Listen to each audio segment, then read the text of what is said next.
le Britannia était la seconde maison de la reine Elisabeth II. Majestueux et idéal pour se retirer du monde, le yacht royal anglais a été mis en service en 1953, et lorsqu'il fallut le laisser définitivement à quai, en 1997, la défunte souveraine eut le cœur brisé. Comme ce mythique navire, il existe d'autres bateaux, moins imposants, sur lesquels les grandes familles du Gotha aiment à se prélasser lorsque l'été pointe le bout de son nez. En août 2022, Point de vue racontait ainsi les histoires derrière les yachts de la monarchie danoise et norvégienne, ou encore du Pacha III, le trésor de Caroline de Monaco. Devenue sa propriétaire en 1990 avec son mari de l'époque, Stefano Casiraghi, qui mourra brutalement avant de pouvoir en profiter, la princesse de 66 ans et sa famille proche ont passé de très nombreux étés sur ce yacht du début du XXe siècle. D'abord baptisé Arlette II par Walter Crook, un riche gentleman anglais, avant de passer de main en main sur plusieurs décennies, le navire fait 36 mètres de long.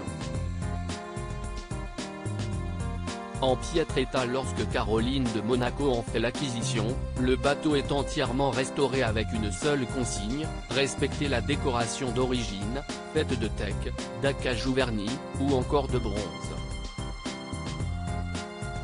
Les travaux dureront 2 années et en 1992, il sera officiellement nommé Pacha III en référence aux initiales des enfants de la princesse, Pierre Andrea Charlotte, nous révèle Point de vue. Depuis, il est le vaisseau qui mène l'aîné d'Albert II et de la princesse Stéphanie ainsi que ses proches aux 4 coins de la Méditerranée.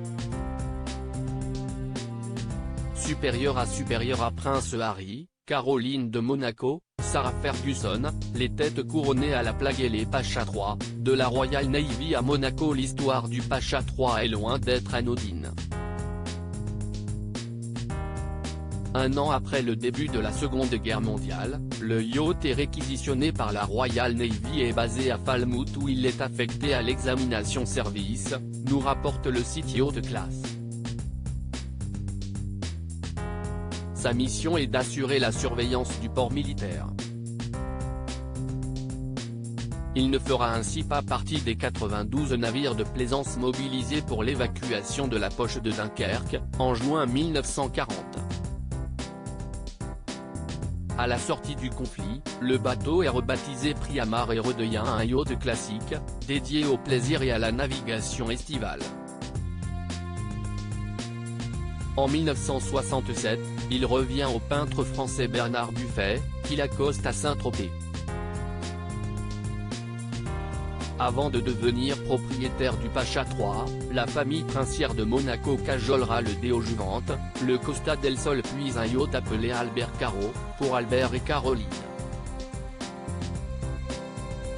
Celui d'après prendra le nom de Caro Stéphane, et suivra le Stalka et enfin le Pacha, Pierre Andrea Charlotte. Soucieuse de retrouver l'authenticité du bateau, la princesse Caroline met un point d'honneur à rénover respectueusement son bateau familial, même si 2 éléments diffèrent de l'aménagement original, la cheminée du salon est supprimée et la salle radio d'abord située près de la timonerie est transformée en toilette. Mis à part ces légers changements, le Pacha a donc gardé son allure british des années 1930, avec quelques touches de couleur commandées par Caroline de Hanovre.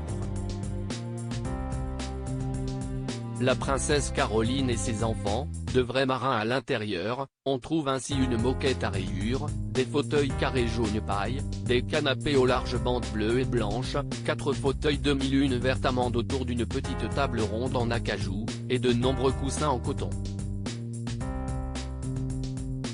La salle à manger se trouve en contrebas, tandis que le reste du navire est occupé par 4 cabines, une cuisine, un mess et les cabines de l'équipage, composées de 4 personnes à l'année auxquelles se joignent un cuisinier et un steward pour les croisières. Sur le site Yacht Class, le capitaine Nicolas Rouy fait quelques confidences sur les trajectoires de la famille princière en été. Le Pacha III effectue souvent de grandes croisières dans toute la Méditerranée, souvent vers la Grèce ou l'Espagne. Avec 32 000 litres de gazole, nous avons environ 3 000 milles d'autonomie avec une vitesse moyenne de 11 nœuds. Selon lui, Caroline de Hanovre et ses enfants sont de vrais marins. Crédit photo, Olivier Huitelpoul Monaco.